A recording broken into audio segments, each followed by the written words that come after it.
Halo Sensikers, kembali berjumpa bersama saya Denny Darko. Tidak ada yang namanya misteri, yang adalah tanda-tanda yang kita semua coba untuk mengerti.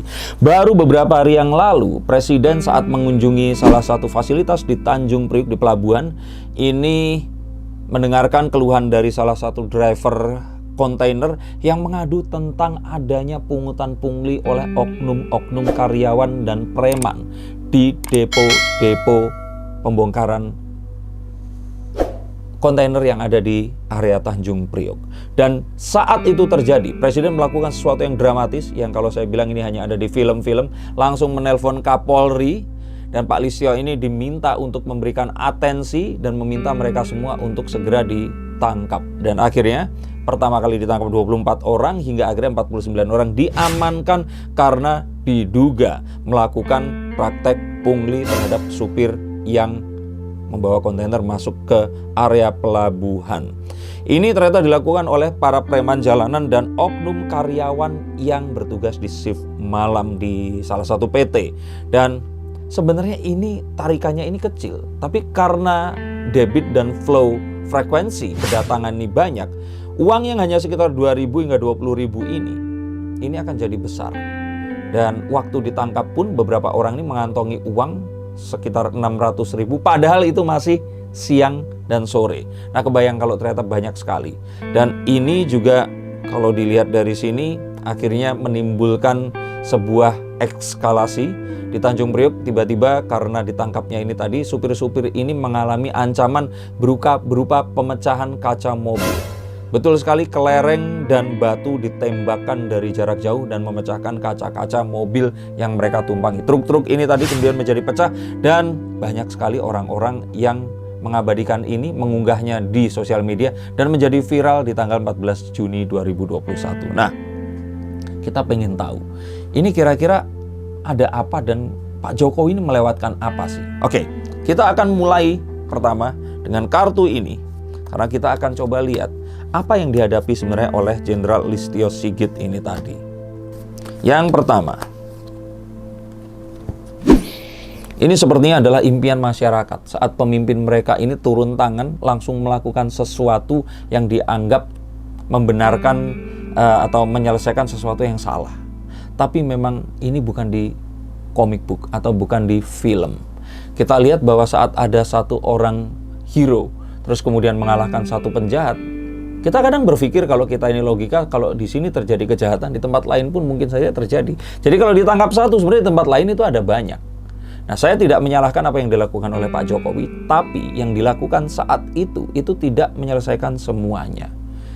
Oke, ini memenuhi satu perasaan happy orang-orang bahwa Presiden nelpon, nah mampus lu, ditangkap lu dan sebagainya. Tapi kalau saya lihat ini adalah miniatur kondisi di Indonesia, di mana memang peraturan-peraturan ini belum ditegakkan secara maksimal. Bahkan ada satu kecenderungan peraturan ini tuh dibuat untuk dilanggar.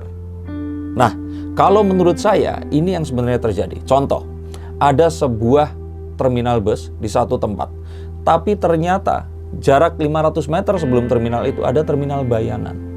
Nah, kita akan tahu bahwa terminal bayangan ini adalah sesuatu yang nggak resmi, ini ilegal. Tetapi masyarakat di situ sudah menghendaki, dan karena menghendaki tapi pemerintah belum turun tangan, akhirnya preman-preman tertentu yang terus kemudian harus mengamankan daerah itu, membuat daerah itu menjadi diatur dengan satu hierarki yang ya memang seperti pemerintah juga, tapi ini kan tidak resmi. Nah, akhirnya terjadilah si terminal bayangan ini tadi. Saya tidak mengatakan bahwa setiap tindakan ini adalah benar. Tetapi jika ternyata memang ada sebuah kebiasaan lama terjadi dan ini terus-menerus diturunkan, artinya kita tidak bisa menghapuskan itu dalam 1 detik, 2 detik, 1 malam, atau 1 bulan saja. Pasti akan terjadi uprising atau perlawanan dan ini akan merusak semuanya. Jadi, kondisi untuk bisa ideal seperti di film-film ini hanya impian di siang bolong. Kalaupun mau melakukan seperti ini, Pak Jokowi harus memerintahkan dan Jenderal Listio Sigit ini harus melakukan perang besar-besaran untuk melawan preman ini. Toh kita tahu, sama-sama tahu bahwa preman ini tidak akan bisa bergerak kalau nggak di-backup dengan orang yang kuat juga kan. Nah, kita akan tahu bahwa ini terjadi, maka sebenarnya pembasmiannya itu bukan ada di lapangan, tapi obrolan tingkat atas agar siapapun yang melindungi ini tadi, pihak-pihak oknum-oknum yang tidak bertanggung jawab ini tadi yang diminta dan dibujuk untuk melakukan aksinya. Tapi jika tidak, ya mungkin saja memang harus dibuatkan sesuatu yang bisa memfasilitasi hal tersebut tadi. Karena ingat, sesuatu ini terjadi karena sebuah kebutuhan. Kalau kebutuhan itu tadi dianggap bisa memenuhi atau menyelesaikan sebuah permasalahan dan ini tidak termasuk dalam sebuah sistem, maka saya pikir ini adalah sesuatu yang patut kita pelajari. Mungkin saja ini memang dibutuhkan. Misalkan contoh dalam korupsi. Orang menganggap bahwa korupsi itu melanggar hukum, fine. Tapi kalau ternyata itu sudah terjadi sekian lama dan terbentuk sebuah sistem yang tertata rapi, kenapa tidak dilegalkan saja? Oke, mungkin itu obrolannya akan di satu konten lagi, tetapi yang saya lihat dari proses ini tadi sehingga terjadinya proses ekskalasi yang ada di Tanjung Priuk terjadi karena hal ini tadi. Dan kalau kita lihat kembali lagi di sini, kalau kita mau benar-benar hidup dalam satu tatanan yang enak dan benar-benar tertata dengan rapi, maka tindakan-tindakan indisipliner dan tindakan-tindakan yang melanggar kepatuhan ini memang harus dihilangkan. Nah, ini bisa dimulai dari hal yang paling kecil, yaitu mulai dari diri sendiri.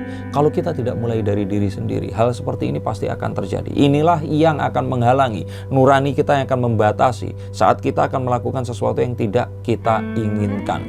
Dan kalau saya lihat preman-preman di sini pun itu tidak mau melakukan itu. Mereka ini terpaksa, mereka ini disuruh, dan ada satu badan besar yang saya pikir sih yang akan mendapat keuntungan paling besar di sini. Nah, itulah yang harus disentuh oleh Pak Kapolri dan juga mungkin Presiden itu sendiri. Dan ini tidak hanya terjadi di Tanjung Priuk saja, tetapi terjadi secara sistemik di seluruh Indonesia. Nah, ini adalah PR yang besar, tetapi kita semua wajibnya kita semua melaporkan jika ternyata terjadi ketidakadilan saat ini terjadi. Dan Jenderal Listio Sigit Kapolri ini mengatakan bahwa silakan menelpon di hotline 110 110 110 24 jam jika terjadi satu pungli, premanisme, pemalakan, apapun itu, silakan menelpon dan polisi akan datang menindaklanjuti di seluruh provinsi Indonesia.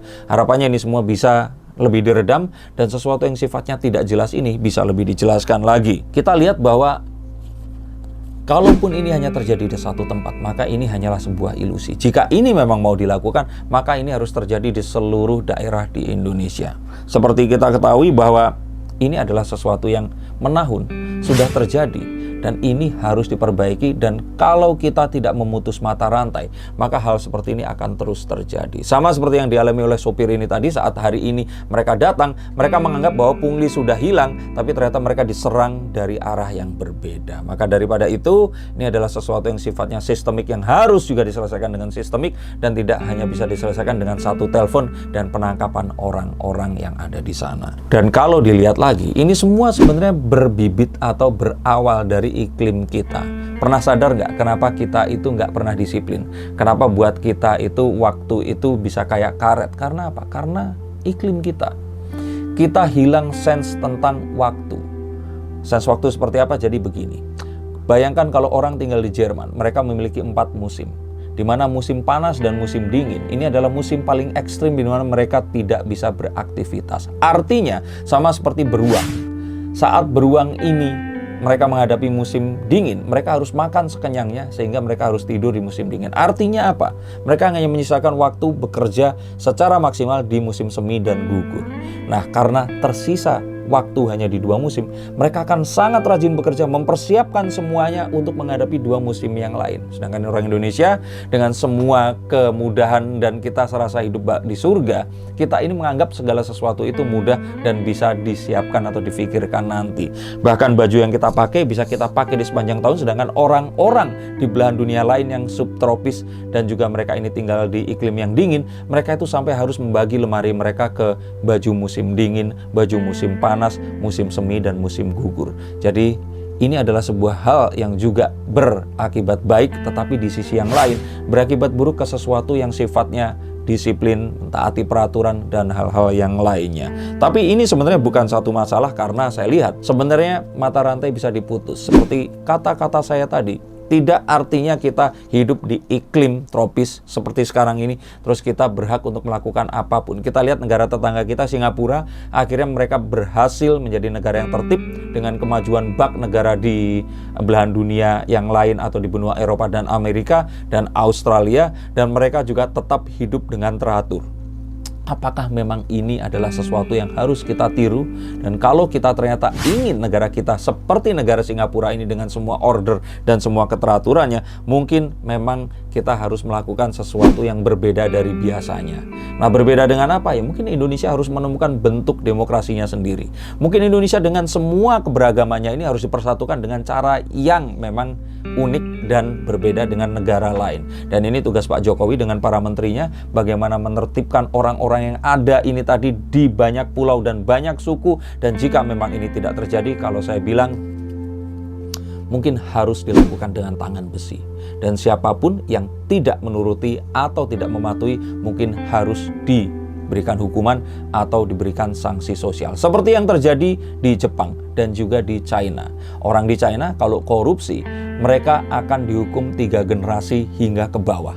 Jadi generasi ini akan dimiskinkan dan mereka tidak boleh menikmati apapun fasilitas negara. Begitu pula di Jepang, jika terjadi sesuatu yang membuat dia harus menerima sanksi sosial atau etika, maka anak cucunya akan selalu dipersalahkan atas kelakuan orang tua atau kakeknya ini. Maka dari itu di Jepang tingkat bunuh diri ini tinggi adalah karena agar orang-orang ini tidak menghukum anak-anaknya dan menganggap jika ternyata dia mengakhiri hidupnya sendiri, maka dia sudah cukup menebus akan dosanya. Di Indonesia, korupsi terus berjalan, apapun yang dilakukan tidak merasa bersalah. Dan ingat, kita tidak bisa menstop itu jika tidak kita putus mata rantai dari diri kita sendiri.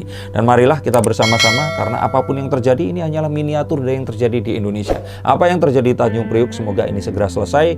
Terima kasih untuk Pak Jokowi, Pak Listio Sigit dan semuanya, dan semoga kita bisa bersama-sama kita tumbuhkan rasa disiplin dan kita akan menjadi lebih baik daripada sebelumnya. Terima kasih, sampai jumpa dan salam.